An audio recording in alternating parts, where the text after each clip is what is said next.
ഏശയ്യ 28-ാം അധ്യായം. സമരിയായിക്ക് താക്കീത്.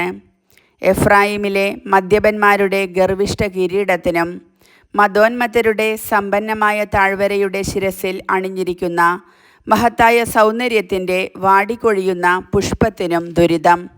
ഇതാ കർത്താവിൻ്റെ കരുത്തനായ യോദ്ധാവ്, കന്മഴക്കാറ്റുപോലെ, നാശം വിതയ്ക്കുന്ന കൊടുങ്കാറ്റുപോലെ, കുലം തകർത്തൊഴുകുന്ന മലവെള്ളം പോലെ ഒരുവൻ. അവൻ അവരെ എഫ്രായിമിലെ നിലത്ത് ഊക്കോടെ വലിച്ചെറിയും. മദോന്മത്തരുടെ കിരീടം നിലത്തിട്ട് ചവിട്ടും. ഫലപുഷ്ടമായ താഴ്വരയുടെ ശിരസിൽ അതിൻ്റെ മഹത്തായ സൗന്ദര്യത്തിൻ്റെ വാടിക്കൊഴിയുന്ന പുഷ്പം വേനൽക്കാലത്തിന് മുൻപ് ആദ്യം പാകമാകുന്ന അത്തിപ്പഴം പോലെയാണ്. അത് കാണുന്നവൻ ഉടനെ പറിച്ചു തിന്നുന്നു. അന്ന് സൈന്യങ്ങളുടെ കർത്താവ് മഹത്വത്തിൻ്റെ മകുടമായിരിക്കും. തൻ്റെ ജനത്തിൽ അവശേഷിക്കുന്നവർക്ക് അവിടുന്ന് സൗന്ദര്യത്തിൻ്റെ കിരീടമായിരിക്കും. അവിടുന്ന് ന്യായാധിപന് നീതിയുടെ ആത്മാവും നഗരകവാടത്തിങ്കൽ നിന്ന് ശത്രുവിനെ തുരത്തുന്നവർക്ക് ശക്തിയും ആയിരിക്കും. പുരോഹിതന്മാർക്കും പ്രവാചകന്മാർക്കും താക്കീത്. പുരോഹിതന്മാരും പ്രവാചകന്മാരും പോലും വീഞ്ഞു കുടിച്ച് മദിക്കുന്നു. ലഹരി പിടിച്ച് അവർ ആടിയുലയുന്നു. വീഞ്ഞ് അവരെ വഴിതെറ്റിക്കുന്നു. അവർക്ക് ദർശനങ്ങളിൽ തെറ്റുപറ്റുന്നു. ന്യായവിധിയിൽ കാലിടറുന്നു. എല്ലാ മേശകളും ഛർദി കൊണ്ട് നിറഞ്ഞിരിക്കുന്നു. മലിനമല്ലാത്ത ഒരു സ്ഥലവും ഇല്ല. അവർ പറയുന്നു, ആരെയാണ് ഇവൻ പഠിപ്പിക്കുന്നത്? ആർക്കു വേണ്ടിയാണ് ഇവൻ സന്ദേശം വ്യാഖ്യാനിക്കുന്നത്? മുലകുടി മാറിയ ശിശുക്കൾക്കു വേണ്ടിയോ? ഇത് നിയമത്തിന്മേൽ നിയമം ആണ്, നിയമത്തിന്മേൽ നിയമം. ചട്ടത്തിന്മേൽ ചട്ടമാണ്, ചട്ടത്തിന്മേൽ ചട്ടം. ഇവിടെ അല്പം, അവിടെ അല്പം. വിക്കന്മാരുടെ അധരങ്ങൾ കൊണ്ടും അന്യഭാഷക്കാരുടെ നാവുകൊണ്ടും കർത്താവ് ഈ ജനത്തോട് സംസാരിക്കും. അവിടുന്ന് ജനത്തോട് അരുളി ചെയ്തിട്ടുണ്ട്, ഇതാണ് വിശ്രമം. പരിക്ഷീണർക്ക് വിശ്രമം നൽകുക, ഇതാണ് വിശ്രമം. എന്നിട്ടും അവർ ശ്രവിച്ചില്ല. അതിനാൽ കർത്താവിൻ്റെ വചനം അവർക്ക് നിയമത്തിന്മേൽ നിയമം ആണ്, നിയമത്തിന്മേൽ നിയമം. ചട്ടത്തിന്മേൽ ചട്ടം ആണ്, ചട്ടത്തിന്മേൽ ചട്ടം. ഇവിടെ അല്പം, അവിടെ അല്പം. അങ്ങനെ അവർ പോയി പുറകോട്ട് മറിഞ്ഞു വീണ് തകരുകയും വലയിൽ അകപ്പെടുകയും ചെയ്യും. ജെറുസലേമിൽ ഈ ജനത്തെ ഭരിക്കുന്ന നിന്ദകരെ, കർത്താവിൻ്റെ വചനം ശ്രവിക്കുവിൻ. മരണവുമായി ഞങ്ങൾ ഒരു ഉടമ്പടിയുണ്ടാക്കി, പാതാളവുമായി ഞങ്ങൾക്കൊരു കരാറുണ്ട്.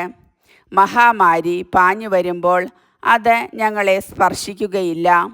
എന്തെന്നാൽ വ്യാജമാണ് ഞങ്ങളുടെ അഭയം, നുണയാണ് ഞങ്ങളുടെ സങ്കേതം എന്ന് നിങ്ങൾ പറഞ്ഞു.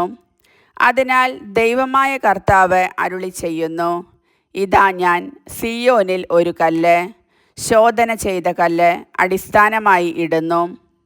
വിലയുറ്റ മൂലക്കല്ല് ഉറപ്പുള്ള അടിസ്ഥാനമായി ഇട്ടിരിക്കുന്നു. വിശ്വസിക്കുന്നവൻ ചഞ്ചലചിത്തനാവുകയില്ല. ഞാൻ നീതിയെ അളവു ചരടും ധർമ്മനിഷ്ഠയെ തൂക്കുകട്ടയും ആക്കും. കന്മഴ വ്യാജത്തിൻ്റെ അഭയസങ്കേതത്തെ തൂത്തെറിയും. പ്രവാഹങ്ങൾ അഭയകേന്ദ്രത്തെ മുക്കിക്കളയും. മരണവുമായുള്ള നിങ്ങളുടെ ഉടമ്പടി അസാധുവാക്കും. പാതാളവുമായുള്ള കരാർ നിലനിൽക്കുകയില്ല. അപ്രതിരോധ്യമായ മഹാമാരിയുടെ കാലത്ത് നീ അതിനാൽ തകർക്കപ്പെടും. അത് കടന്നു പോകുമ്പോൾ നിന്നെ ഗ്രസിക്കും. പ്രഭാതം തോറും അത് ആഞ്ഞടിക്കും. പകലും രാത്രിയും അതുണ്ടാകും. അതിൻ്റെ വാർത്ത കേൾക്കുന്നതു തന്നെ കൊടും ഭീതിയുളവാക്കും. നിവർന്നു കിടക്കാൻ വയ്യാത്ത വിധം കിടക്ക നീളം കുറഞ്ഞതും പുതയ്ക്കാനാവാത്ത വിധം പുതപ്പ് വീതിയില്ലാത്തതുമാണ്. പെരാസിം പർവ്വതത്തിൽ ചെയ്തതുപോലെ കർത്താവ് തൻ്റെ കൃത്യം നിർവഹിക്കാൻ എഴുന്നേൽക്കും. അവിടത്തെ പ്രവൃത്തി ദുർഗ്രഹമാണ്. ഗിബയോൻ താഴ്വരയിൽ വെച്ച് എന്ന പോലെ അവിടുന്ന് ക്രുദ്ധനാകും. അവിടത്തെ പ്രവൃത്തി ദുരൂഹമാണ്. അതിനാൽ നിങ്ങൾ നിന്ദിക്കരുത്. നിന്ദിച്ചാൽ നിങ്ങളുടെ ബന്ധനങ്ങൾ കഠിനമാകും. ദേശം മുഴുവൻ്റെയും മേൽ വരാനിരിക്കുന്ന നാശത്തെക്കുറിച്ചുള്ള സൈന്യങ്ങളുടെ കർത്താവിൻ്റെ വിധി ഞാൻ കേട്ടു. കർഷകൻ്റെ ഉപമ. എൻ്റെ സ്വരത്തിന് ചെവി തരുവിൻ, ശ്രദ്ധാപൂർവം എൻ്റെ വാക്ക് കേൾക്കുവിൻ. വിതയ്ക്കാൻ ഉഴുന്നവൻ എപ്പോഴും ഉഴുതുകൊണ്ടിരിക്കുമോ? അവൻ എപ്പോഴും നിലം ഇളക്കി കട്ട ഉടച്ചുകൊണ്ടിരിക്കുമോ? നിലം ഒരുക്കി കഴിയുമ്പോൾ അവൻ ചതകുപ്പ വിതറുകയും ജീരകം വിതയ്ക്കുകയും ഗോതമ്പ് വരിയായി നടുകയും ബാർലി യഥാസ്ഥാനം വിതയ്ക്കുകയും ചെറുഗോതമ്പ് അതിനുള്ളിൽ ഇടുകയും ചെയ്യുന്നില്ലേ?